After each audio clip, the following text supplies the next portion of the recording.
Is China facing imminent danger? The alarming approach of a U.S. aircraft carrier raises questions about looming tensions. In a jaw-dropping turn of events, two powerful U.S. Navy carrier strike groups have made their way to the dangerous and highly disputed South China Sea. This unprecedented move comes hot on the heels of alarming reports of Chinese aircraft breaching Taiwan's Air Defense Identification Zone (ADIZ) just days ago. Are we witnessing the start of a potentially explosive showdown? The Carl Vinson CSG and Abraham Lincoln CSG wasted no time in flexing their muscles, commencing joint operations as soon as they arrived in the South China Sea. According to a U.S. Navy news release, these operations will involve a wide range of military activities such as enhanced maritime communication operations, anti-submarine warfare operations, and even air warfare operations. It is clear that the U.S. Navy intends to showcase its might and combat readiness. However, the question lingers. What prompted this sudden display of force? The answer lies in the alarming number of incursions by Chinese aircraft into Taiwan's ADIZ over the past year.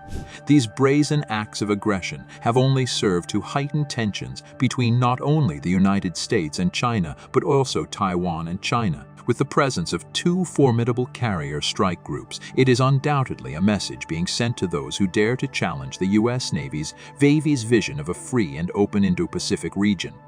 Sandro Tui and Martin, the commander of CSG-1, provided some insight into the mission's objective. Our ability to rapidly aggregate and work collectively alongside CSG-3 showcases the U.S. Navy's ability to deliver an overwhelming maritime force, he declared. This overt display of power serves as a stark warning to any adversary who dares to challenge the U.S. Navy's commitment to ensuring the lawful use of the sea and the free flow of commerce. It is noteworthy that just last week, the two American carrier strike groups conducted a highly strategic exercise in the Philippine Sea, joined by the Essex Amphibious Ready Group, the America Expeditionary Strike Group, and the Japan Maritime Self-Defense Force destroyer helicopter carrier JS Hyuga and destroyer JS Mayako. This operation showcased the immense capability and coordination of these forces, with China's aircraft carrier Liaoning having conducted flight operations in the same area. In December, it is clear that the U.S. Navy is making a deliberate and bold statement. But what does all of this mean for the disputed South China Sea? One cannot help but wonder if a potential showdown between the United States and China is inevitable. With multiple nations vying for control and countless territorial disputes at play, the South China Sea is a powder keg waiting to explode. The arrival of two American carrier strike groups, coupled with the recent surge of support from Japan, Australia, the United Kingdom, and New Zealand, only adds fuel to the fire. As the tension reaches its boiling point, relief efforts are being swiftly organized in response to the recent eruption of the Hunga Hapai underwater volcano near Tonga. The USS Spruance, part of the Abraham Lincoln CSG, is en route to assist with relief efforts alongside JMSDEF landing ship tank JS Osumi, HMAS Adelaide, HMS Spee, HMNZS Canterbury, and French Navy vessels FNS Arago and FNS La Glorieuse. Could this be an attempt to distract attention from the gathering storm in the South China Sea? Or perhaps it is a chance for the involved nations to demonstrate their goodwill even amidst escalating tensions. The self-defense fleet is on a mission to strengthen bonds and promote cooperation with the Pacific Island nations. Their goal is to create a free and open Indo-Pacific region, and they are starting by focusing on the Kingdom of Tonga. Vice Admiral Hideki Uwesa, the commander of the Joint Task Force for International Disaster Relief Operations in Tonga, expressed their deep commitment to Tonga's recovery and sustainable development. They are eager to support their friends in Tonga and help rebuild their nation. To assist in this mission, 3 ships, Osumi, Adelaide, and Canterbury, have embarked helicopters on board.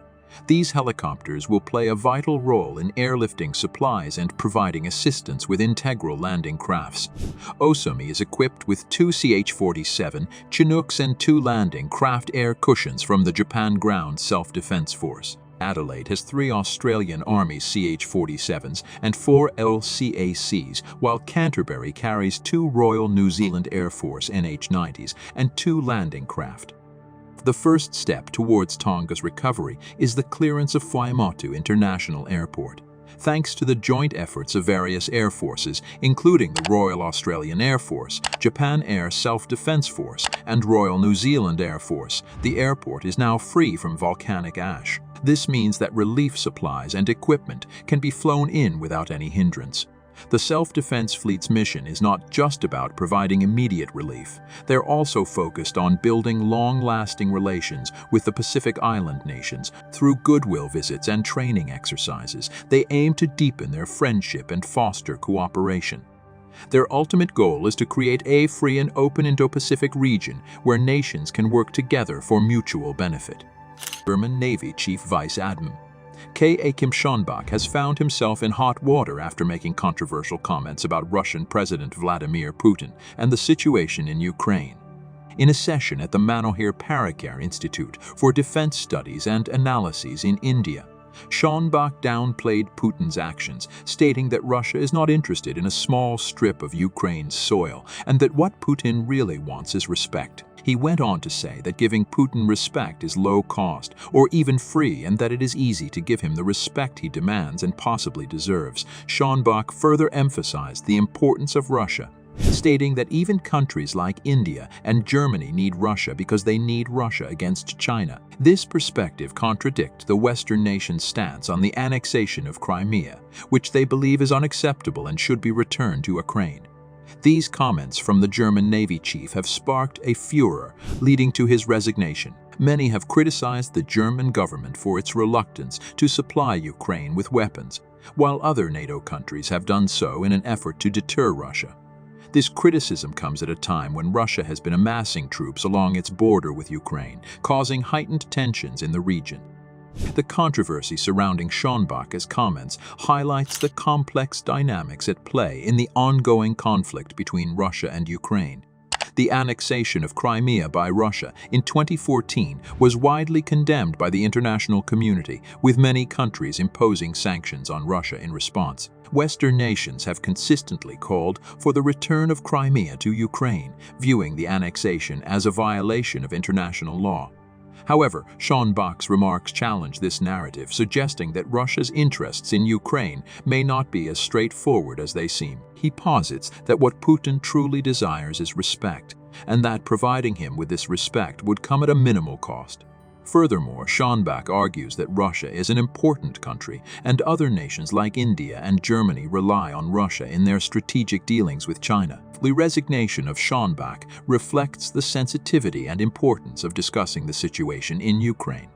It is clear that different countries have different perspectives and interests at stake, making it challenging to find a unified approach to the conflict. The German government's hesitation to supply Ukraine with weapons has drawn criticism, as other NATO allies have taken a more proactive approach to supporting Ukraine.